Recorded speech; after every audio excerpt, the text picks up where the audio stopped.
त्याग में शांति। क्या आप भी सुख शांति के साथ जीवन जीना चाहते हैं? यदि हाँ, क्षुद्र मनोविकारों को त्याग दीजिए। एक महात्मा ने एक सेठ को शांति का यही मार्ग दिखाया था। किसी नगर में एक सेठ जी रहते थे। उनके पास अपार धन संपत्ति थी। उनके पास सभी तरह के सुख के साधन उपलब्ध थे, पर उनका मन अशांत रहता था। हर घड़ी उन्हें कोई ना कोई चिंता घेरे रहती थी। सेठ इस बात से हमेशा उदास रहते थे कि एक दिन उनका पुराना और घनिष्ठ मित्र उनसे मिलने उनके घर पर आया। उसने अपने मित्र का चिंतित चेहरा देखकर उसका हाल पूछा, तो सेठ ने अपनी व्यथा बता दी। सारी बात समझकर मित्र ने सेठ को शहर के कुछ दूर एक आश्रम में रहने वाले सिद्ध साधु के पास जाने की सलाह दी और कहा कि साधु बाबा के पास कैसा भी दुख लेकर जाओ, वे सब दूर कर देते हैं। अगले दिन सेठ जी आश्रम जा पहुंचे। अपनी सारी मुसीबत बाबा को सुनाकर बोले, स्वामी जी, मैं जिंदगी से निराश हो गया हूँ, मुझे बताइए मैं क्या करूँ। साधु ने उन्हें ढाढ़स बांधते हुए कहा, घबराओ नहीं, तुम्हारी सारी अशांति दूर हो जाएगी। प्रभु के चरणों में दीपक जला दो।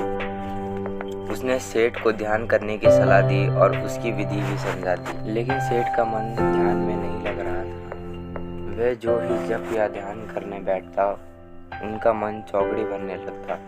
इस तरह कई दिन बीत गए। एक दिन उसने फिर से साधु के पास जाकर ध्यान न लगने की अपनी परेशानी बताई, पर साधु ने कुछ नहीं कहा। वे चुप रह गए।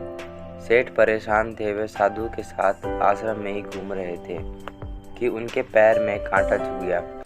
सेठ जी वहीं बैठ गए और पैर पकड़कर चिल्लाने लगे, स्वामी जी, अब मैं क्या करूं? बड़ा दर्द हो रहा है। साधु ने कहा, चिल्लाते क्यों हो? कांटे को खींचकर निकाल दो। सेठ ने जी कड़ा करके कांटे को निकाल दिया। उसे आराम मिल गया। साधु ने तब गंभीर होकर कहा, सेठ जी, तुम्हारे पैर में जरा सा कांटा चुभा और तुम बेहाल हो गए, लेकिन यह तो सोचो कि तुम्हारे भीतर काम, क्रोध, लोभ, मोह, अहंकार, ईर्ष्या और द्वेष आदि के न जाने कितने बड़े बड़े कांटे चुभे हुए हैं। जब तक तुम उन्हें निकालोगे नहीं, तब तक तुमको शांति कैसे मिलेगी? साधु के इन शब्दों ने सेठ के हृदय में ज्योति जगा दी। उनके अज्ञान का अंधकार दूर हो गया। सेठ को शांति का रास्ता मिल गया था। वे समझ गए कि अवगुणों के त्याग से तुरंत शांति मिलती है। धन्यवाद।